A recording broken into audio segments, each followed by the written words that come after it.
Kita lanjut pembelajaran kita, yaitu pembelajaran tematik, di mana masih tetap tema 3, tokoh dan penemuan, subtema 2, penemuan dan manfaatnya, pembelajaran 3 dan 4. Tapi kita mulai pembelajaran 3 lebih dahulu.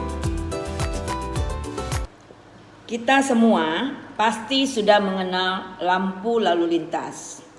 Kita sering melihat lampu lalu lintas di perempatan atau persimpangan jalan. Lampu lalu lintas terdiri atas 3 warna, yaitu merah, kuning, dan hijau. Tentu kalian tahu, kalau lampu berwarna merah berarti kita harus berhenti. Warna kuning berarti kita harus bersiap-siap. Dan warna hijau ya kita boleh lewat, boleh jalan. Kita lihat di sini, tahukah kamu siapa yang menemukan lampu lalu lintas? Ya, sekarang kita coba untuk mencari tahu siapa penemu lampu lalu lintas. Kita lihat teks si paralel penyelamat jalan. Jadi ini ada pada buku Head.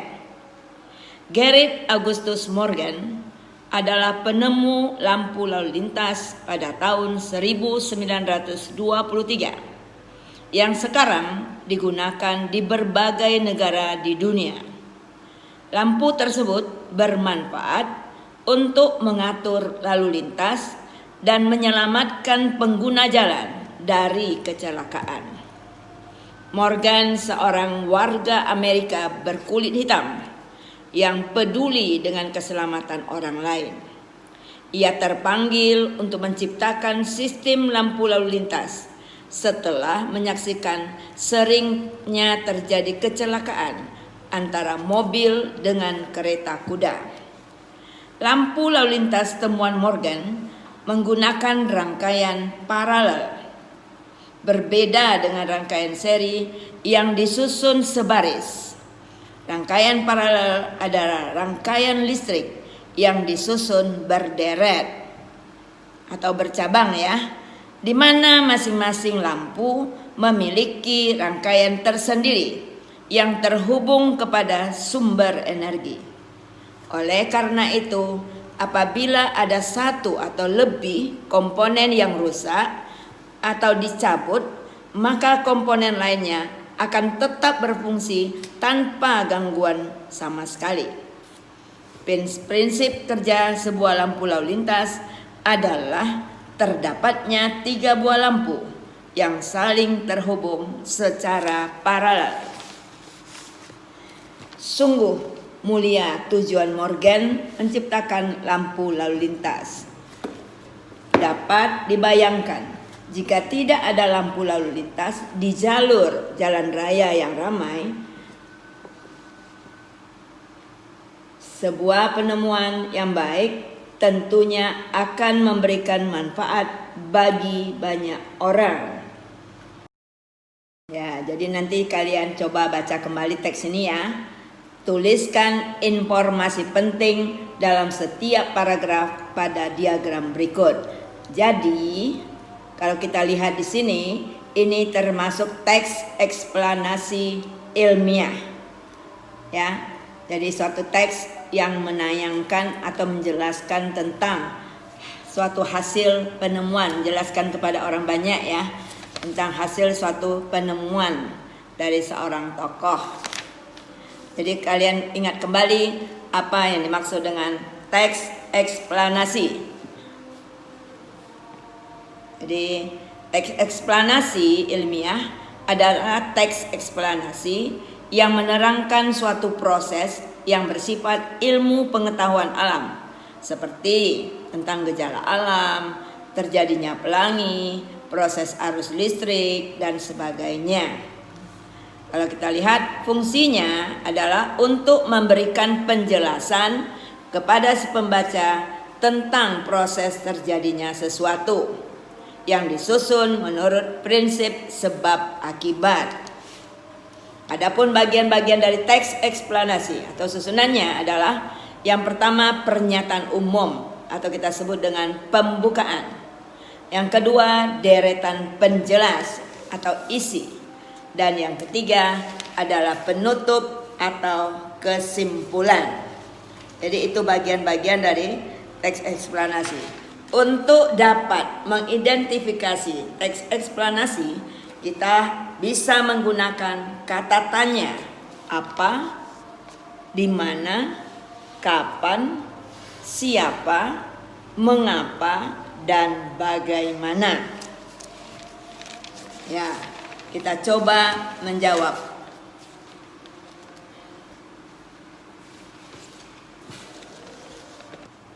Kita disuruh membuatkan isi-isi dari paragraf ya. Paragraf pertama yaitu topik masalah. Dalam teks eksplanasi, topik masalah ini kita masukkan ke dalam pembukaan. Adapun yang menjadi topik masalah di sini adalah Gerrit Augustus Morgan adalah penemu lampu lalu lintas. Paragraf kedua yaitu deret penjelas. Di sini dijelaskan tentang hasil dari penemuan, cara-cara penemuan dari tokoh tersebut. Adapun isinya adalah lampu lalu lintas temuan Morgan menggunakan rangkaian paralel, yaitu disusun berderet.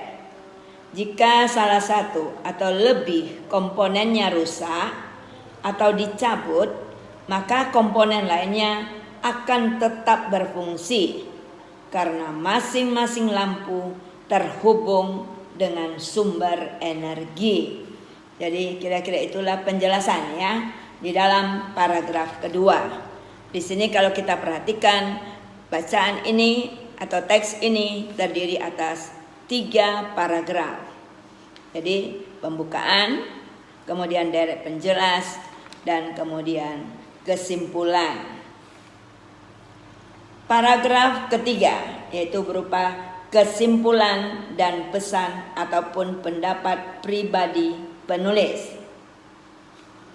Kesimpulannya, tujuan Morgan sangat mulia karena lampu lalu lintas ciptaannya bermanfaat bagi banyak orang di jalan raya. Jadi itu kira-kira kesimpulan dari cerita atau teks bacaan ini. Sebelumnya kita telah belajar tentang manfaat dari penemuan lampu lalu lintas. Ya, itu kita masih ingat apa fungsi dari lampu lalu lintas. Apakah kamu tahu cara kerja lampu lalu lintas? Ya, kita di sini disuruh coba untuk membuat lampu lalu lintas sederhana. Kita tahu di sini lampu lalu lintas menggunakan rangkaian paralel. Jadi bila salah satu bola lampunya putus, tetapi bola lampu yang lain masih tetap menyala karena semua lampu ini langsung berhubungan dengan sumber energi. Jadi tidak tergantung kepada lampu yang lain. Semua ambilnya dari sumber energi. Sumber energinya adalah baterai. Kita lihat bahan-bahan yang diperlukan untuk membuat lampu lalu lintas sederhana. Kita lihat di sini ada tempat memasang bola lampu. Di sini kita pakai bola lampu senter ya.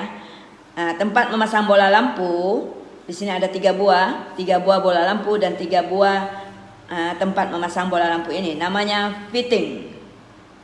Kemudian di bawah itu ada 3 sumber energi listrik yaitu baterai dan 3 buah tempat kedudukan baterai. Lalu di sini kita lihat lagi kabel, ya.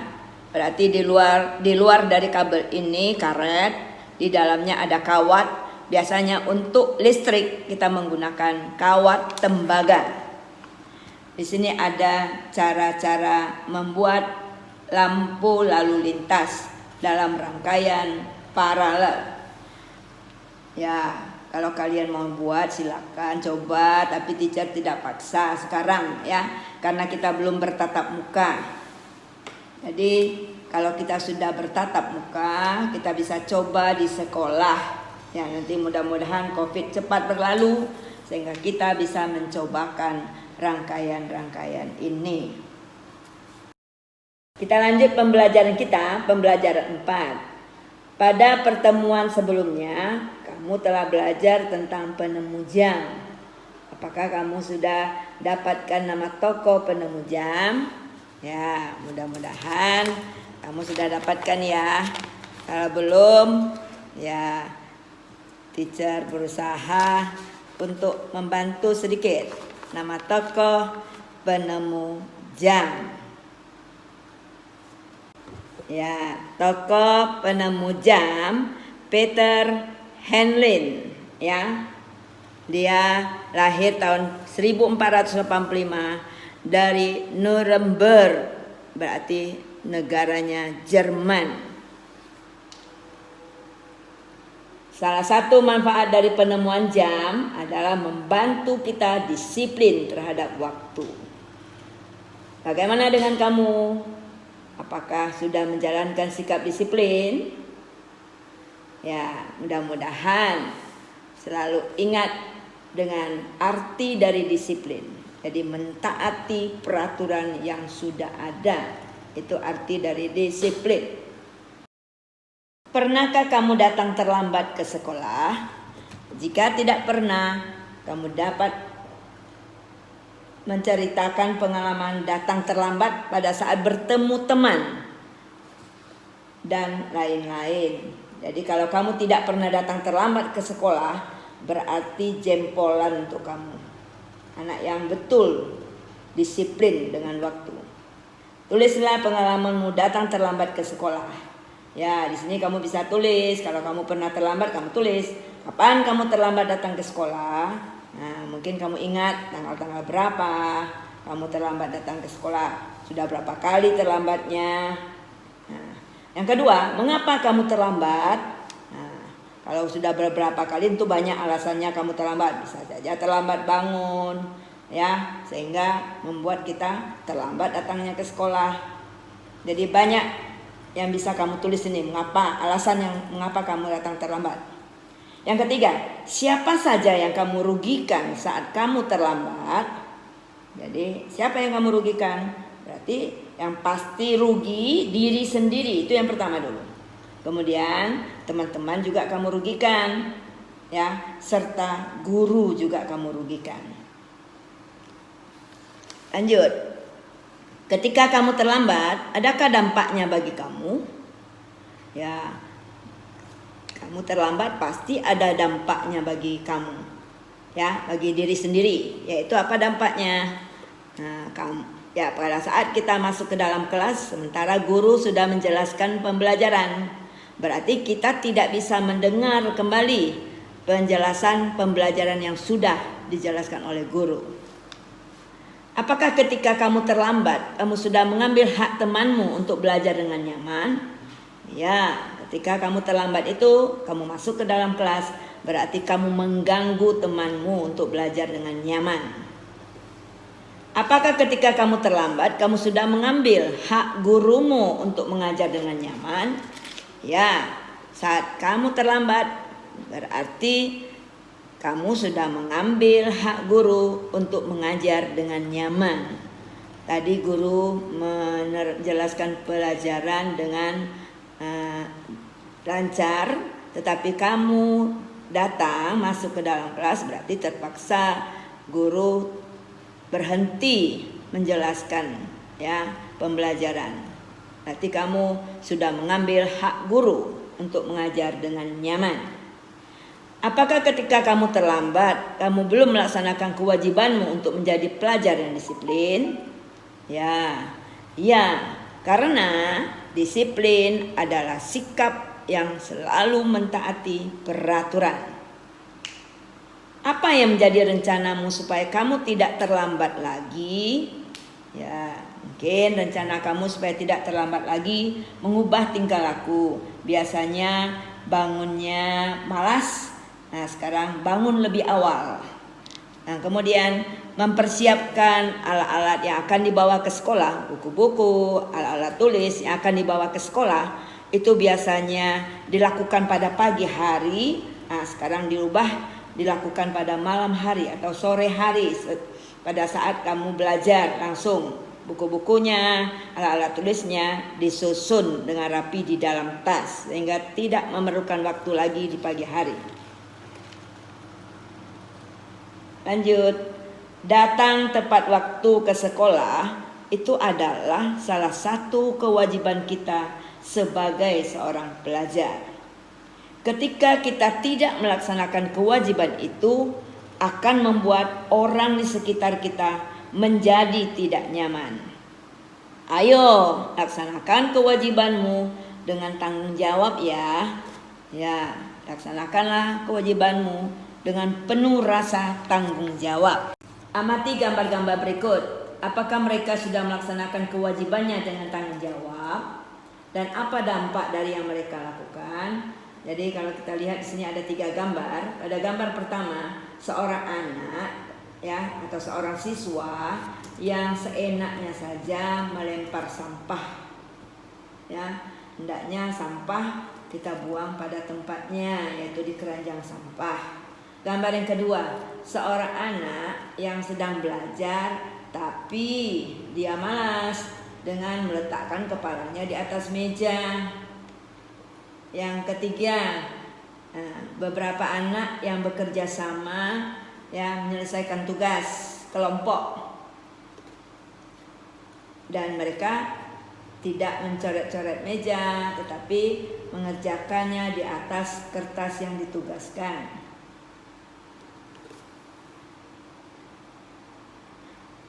Kemudian kita lihat pertanyaan, apakah kewajiban kita sebagai seorang pelajar?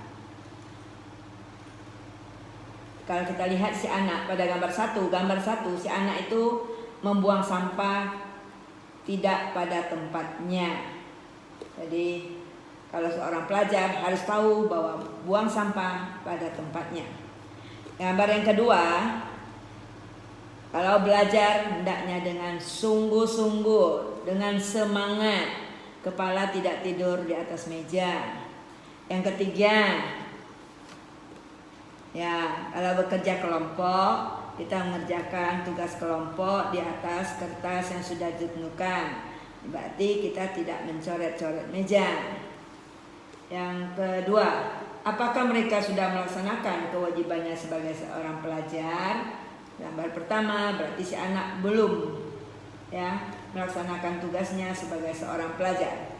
Gambar yang kedua juga belum, karena belajarnya dengan tiduran. Gambar yang ketiga sudah, mereka sudah melaksanakan kewajiban sebagai pelajar. Apa dampak bagi diri sendiri? Ya, dampak bagi diri sendiri, jika dia membuang sampah seenaknya, pasti akan membuat tempat jalannya air, tempat jalannya arus air itu pasti akan terhambat sehingga menimbulkan banjir. Jadi dampaknya bagi dirinya sendiri, jika banjir dia sendiri juga ikut terdampak. Dia juga akan ikut menanggung resiko. Yang kedua, gambar yang kedua, kalau dia belajar dengan tidur-tiduran, berarti nilai di sekolah pasti menurun. Gambar yang ketiga, kalau mereka saling bekerja sama, pasti tugas sekolah yang mereka kerjakan lebih mudah dan lebih cepat selesai.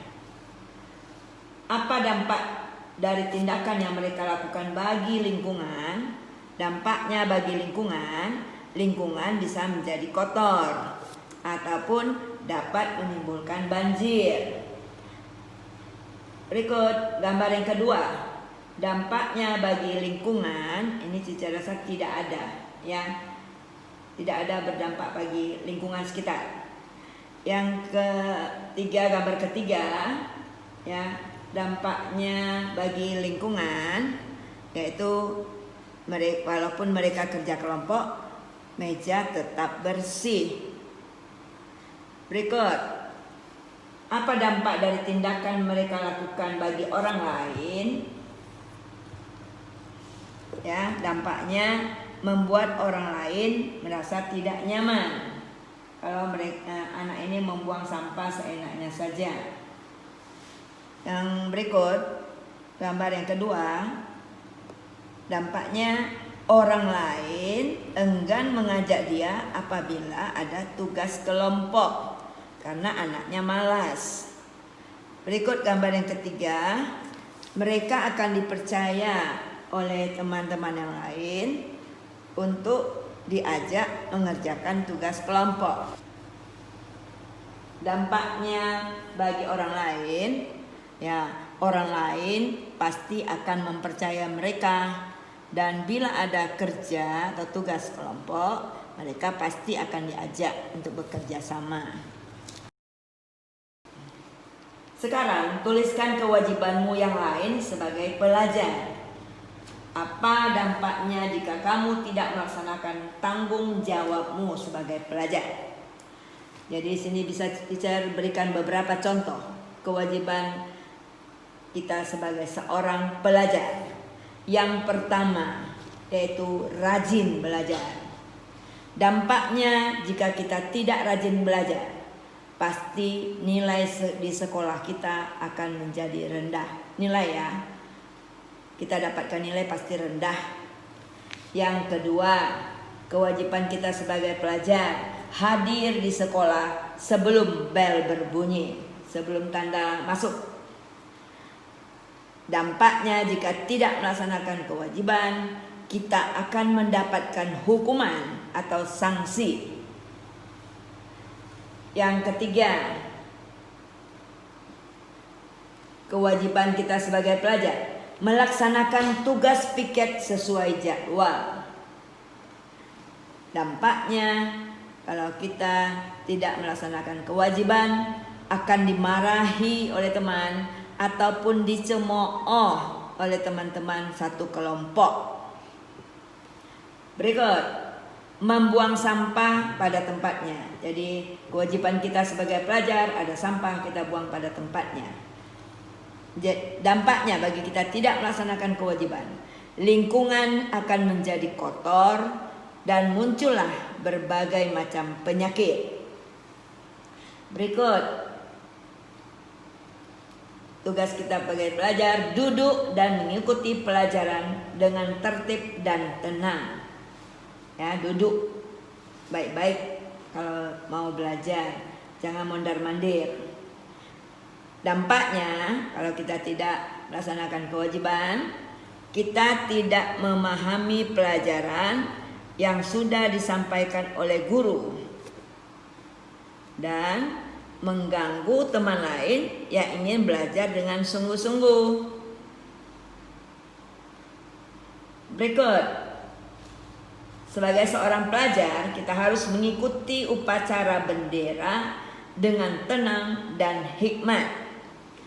Dampaknya kalau kita tidak mengikuti upacara bendera dengan sungguh-sungguh, akan mendapat teguran dari pembina upacara, dan kita tidak mengetahui isi amanat yang disampaikan oleh pembina upacara. Kita tidak tahu ya apa yang diumumkan oleh pembina upacara. Berikut, kewajiban kita sebagai pelajar menghormati guru. Dampaknya kalau kita tidak menghormati guru, kita kurang mendapat perhatian dari guru. Jadi guru sudah tidak mau memperhatikan kita lagi. Berikut, kewajiban sebagai pelajar menjaga kerukunan dengan teman. Dampaknya kalau tidak melaksanakan kewajiban, ya, membuat suasana tidak nyaman. Jadi kalau kita sering bertengkar dengan teman-teman, membuat suasana menjadi tidak nyaman. Berikut, kewajiban kita sebagai seorang pelajar yaitu mentaati peraturan sekolah. Dampaknya kalau kita tidak mentaati peraturan sekolah, kita akan mendapatkan hukuman. Berikut, sebagai pelajar, kita harus menyelesaikan tugas-tugas tepat waktu. Dampaknya, tugas akan menjadi tidak menumpuk. Kalau kita menyelesaikan tugas tepat waktu ya, maka tugas kita pasti tidak akan menumpuk. Pada pembelajaran 1, kamu telah membaca teks tentang si kotak ajaib, yaitu penemu televisi. Kamu telah menemukan kalimat yang tidak efektif pada teks tersebut. Apa itu kalimat efektif? Kalimat efektif yaitu kalimat yang mengungkapkan gagasan sehingga mudah dipahami. Ya, jadi kalimat efektif ini tidak boleh kalimat yang panjang-panjang bertele-tele. Ciri-ciri kalimat efektif. 1. Hemat. Tidak menuliskan kata yang bermakna sama.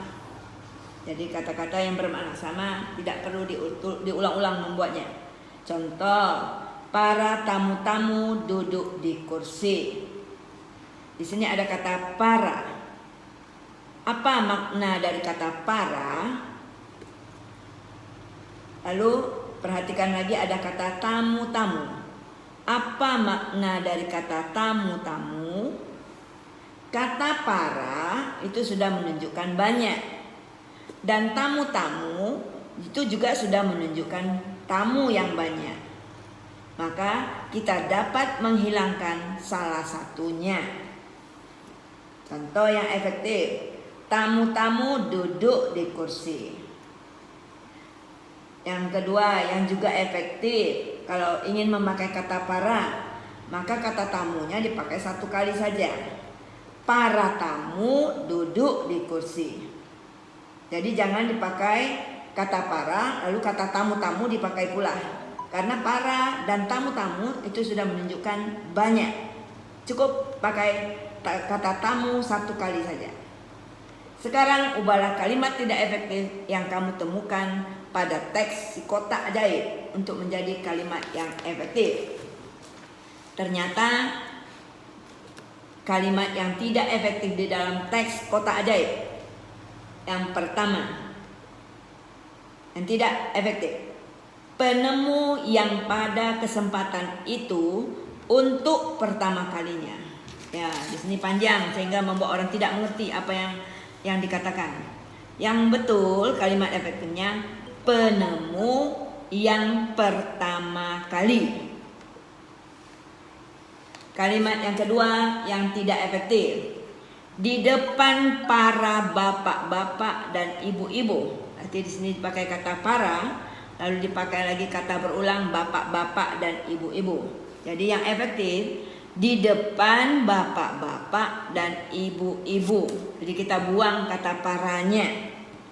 Atau boleh pakai kata para, tetapi kata bapak dipakai satu kali dan kata ibu juga dipakai satu kali.